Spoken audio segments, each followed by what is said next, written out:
애청자 여러분 안녕하십니까. 2013년 7월 8일 월요일 아침이 밝았습니다. 인문학으로 여는 오늘의 전 김용민입니다.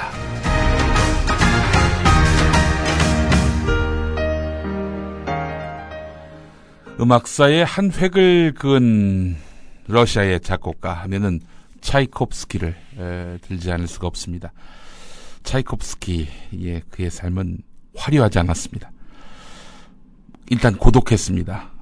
창작의 고통에 몸부림치고 공상과 현실의 혼돈 속에서 휘청거렸습니다.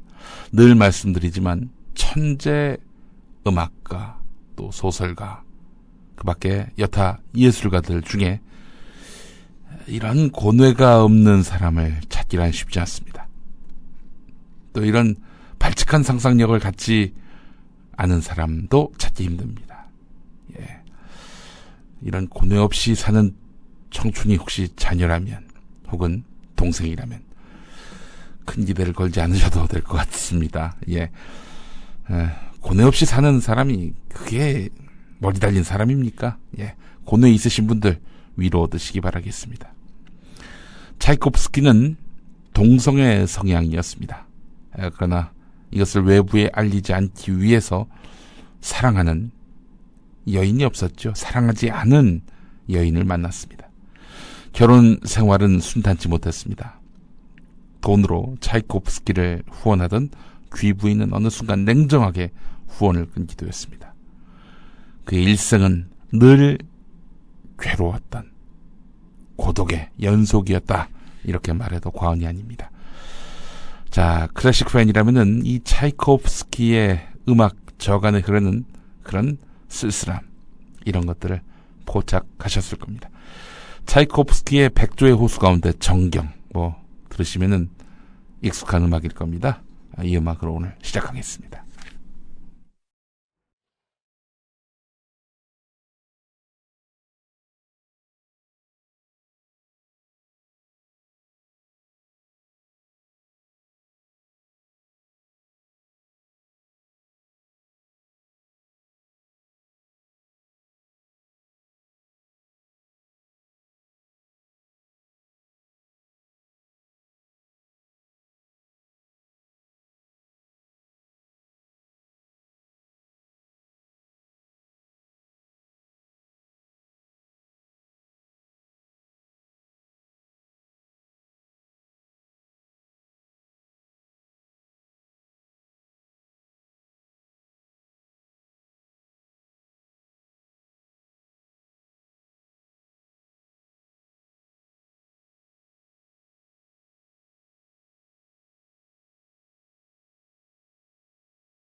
네, 오늘은 안익태 선생의 사망일입니다. 1906년 12월 5일 평양에서 태어난 안익태 선생, 1965년 스페인에서 세상을 떠났습니다. 안익태 선생의 대표곡 하면 바로 애국가죠. 애국가의 작곡가 안익태 선생은 과연 친일 음악가였을까? 이런 의혹이 제기된 시점은 얼마 안 됐습니다. 2006년 3월이었습니다. 우리 국민TV 라디오가 처음 방송을 했던 벙커원, 그 벙커원의 주인이 바로 공연예술 전문지 객석이거든요. 객석 2006년 3월호에 기고된 논문을 보면 안익태가 1942년 베를린에서 만주국 창립 10주년을 기념해서 만주국이라는 곡을 작곡 지휘했는데 일부 선율이 코리아 판타지, 그러니까 한국 환상곡의 선율과 비슷하다는 그런 주장이 제기된 것입니다. 필름을 봤는데 안익태가 일본의 괴뢰국이었던 만주국 창설을 축하하는 곡을 작곡하고 대형 일장기가 걸려있는 음악당에서 이를 직접 지휘했던 그런 장면이 있었던 겁니다. 이 논문을 쓴 사람은 훔볼트대 음악학과 석사 과정이었던 독일 유학생 송병욱 씨였는데요. 송병욱 씨는 2006년 3월호에 이어서 4월호에서도 안익태가 스승 리하르트 슈트라우스와 주고받은 편지를 근거로 해서 친일 의혹을 제기했습니다. 슈트라우스에게 보낸 편지는 1942년 3월과 1944년 2월 23일에 작성된 건데 주소지가 일본 외교관의 사저였다는 겁니다.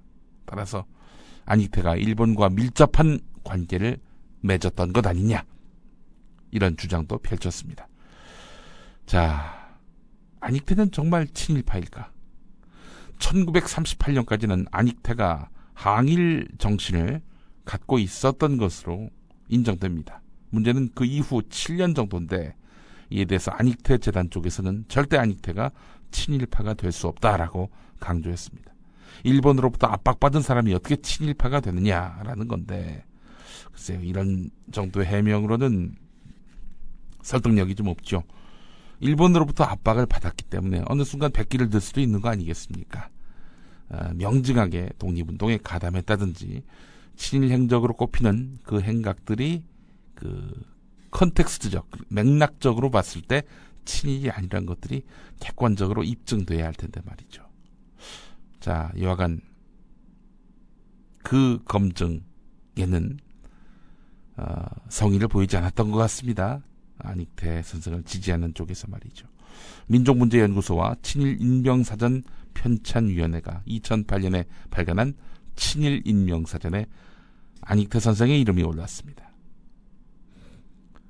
송병욱 씨가 주장했던 내용이 거의 그대로 채택이 됐는데요. 일제의 괴뢰국가인 만주국 건국을 기념한 만주환상곡을 작곡해서 지휘하는 동영상, 이것이 바로 친일 행적의 주요 발자취로 꼽히게 된 것입니다. 자, 그렇다 하더라도 안익태 선생이 만든 애국가, 이 애국가를 기념하는 것만은 다른 문제다라고 보는 시각도 적지 않습니다. 자, 안익태 선생이 그 애국가, 윤치호 작사의 그 애국가를 작곡하기 이전 단계에서 그 애국가 가사로 불린 곡조는 바로 스코틀랜드 민요 올드랭사인이었습니다. 오랫동안 사귀었던 정든내 친구야 할 때 올드랭사인. 예, 독립운동을 했던 분들이 바로 이 올드랭사인 곡조에 맞춰서 애국가를 부르기도 했는데요. 예, 김장훈 씨가 부른 구애국가 듣고 오겠습니다.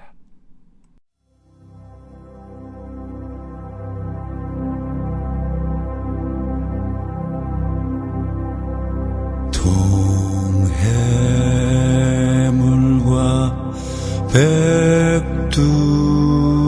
백두산이 마르고 닳도록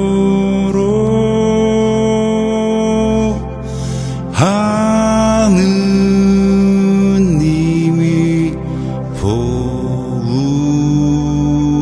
보호하사 우리나라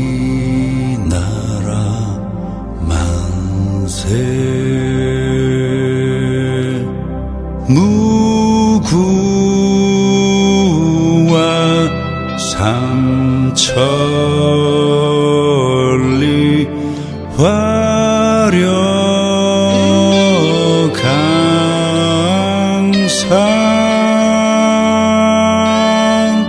대한 사람 대한으로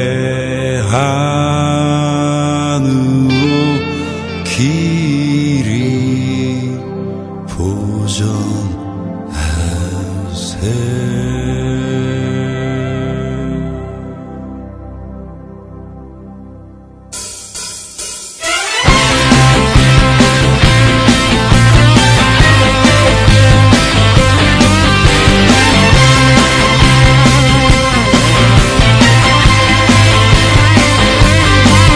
남산의 저 소나무 철갑을 두른데.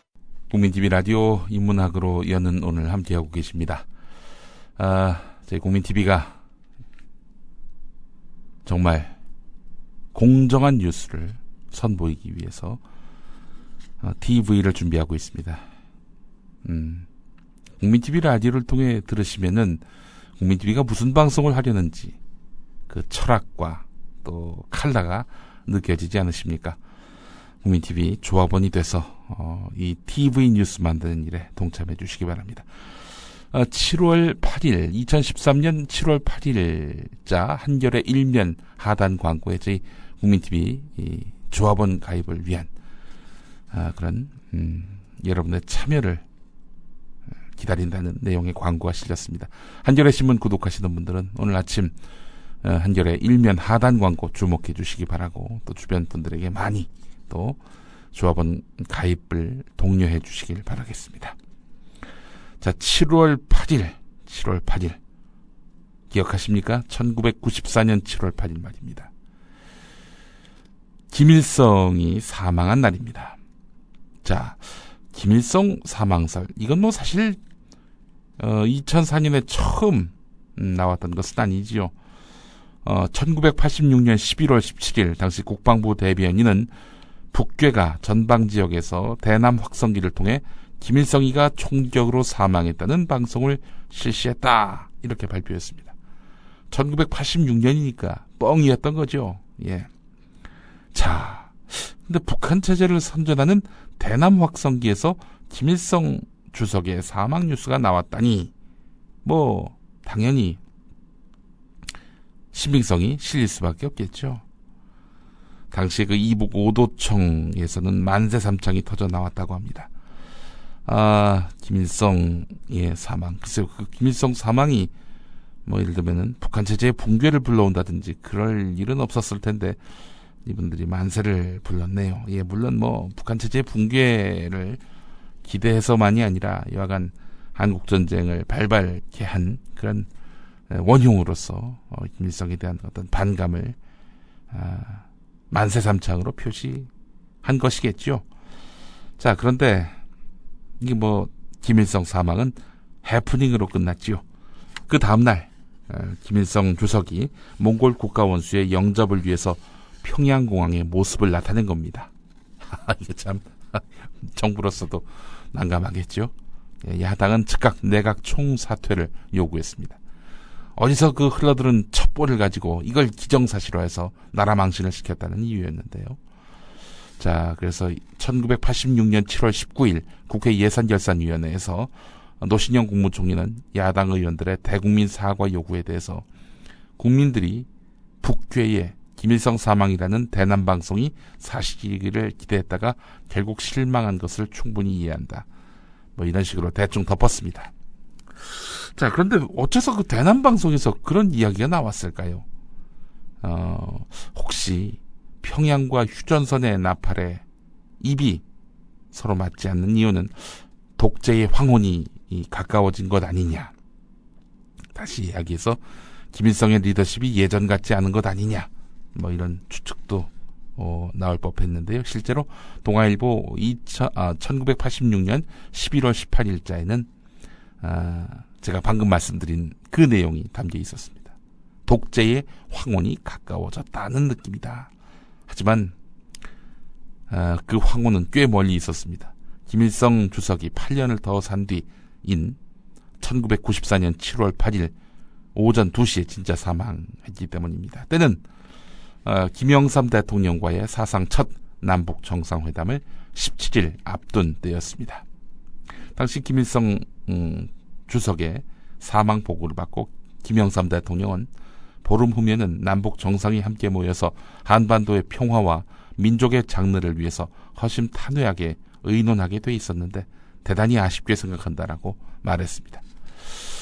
김영삼 대통령도 보수 정치인이긴 합니다만은 그래도 남북 대화에 대해서만은 의지가 있었던 인물입니다. 그 보수 정치 세력의 적자라 평가받는 이명박, 박근혜 이 두 사람을 보면은 과연 이 남북관계 개선에 대한 그 의지가 있는지. 남북관계 개선은 곧 민족 공동체의 운명과 직결되는 문제인데 무성의하다 못해 도리어 이 민족의 장래에 대해서 무관심한 것 아닌가 하는 그런 의구심을 지울 길이 없습니다. 그런 기대까지 하느냐라고 하시는 분들도 있을지 모르겠습니다. 조피디의 나이트에 김일성이 나옵니다. 정주영도 나오고요. 조피디의 노래 듣고 오겠습니다.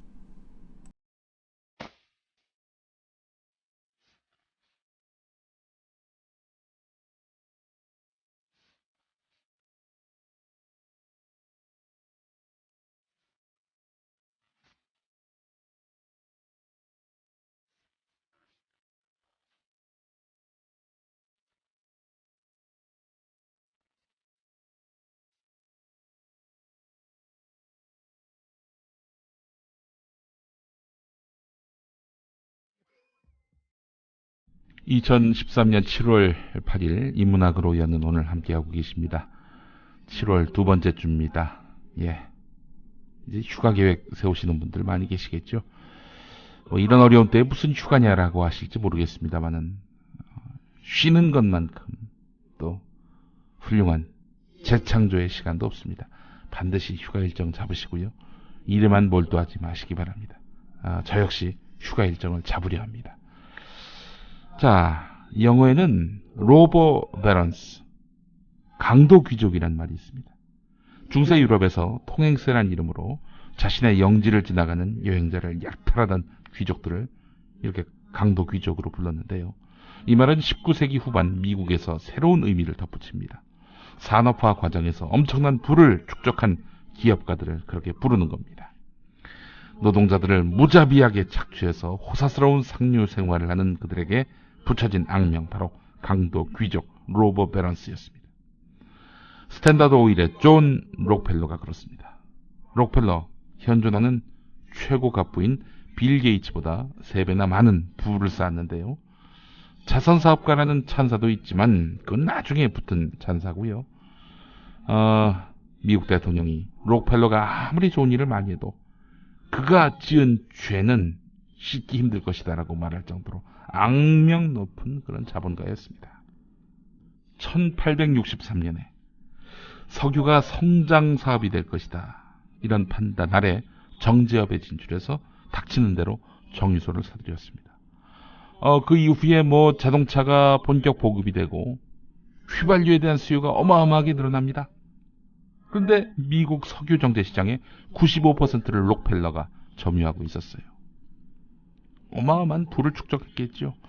이 과정에 노동자들과 충돌이 있었습니다. 총칼로 이 록펠러는 이들을 진압했습니다. 돈은 돈대로 다 끌어모으고 노동자들은 노동자들대로 입닥치게 하고 죽는 날까지 정말 록펠러는 비단길을 걷는 듯 했습니다. 그러다가 결국 마지막에 자선사업가로 뛰어들었는데요.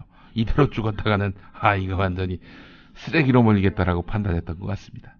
이런 정도의 작은 염치는 록펠러에게 있었네요. 우리 자본가들에게 기대하기란 너무나 큰일일까요? 예. 자, 록펠러를 바라보면서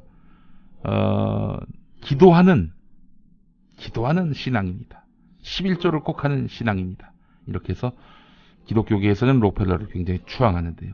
그의 이면을 제대로 짚어보지 못하고 한 인물을 이렇게 마구잡이로 추앙하는 태도, 신화화하는 태도 위험하지요. 사람에게는 여러 가지 면이 있다는 사실을 잊지 말고 객관적으로 들여다볼 필요가 있습니다. 인문학으로 여는 오늘 순서를 모두 마치겠습니다. 양동근의 착하게 살아. 예, 이 노래 띄워드리면서 저는 인사드리겠습니다. 김용민이었습니다. 고맙습니다. Yeah.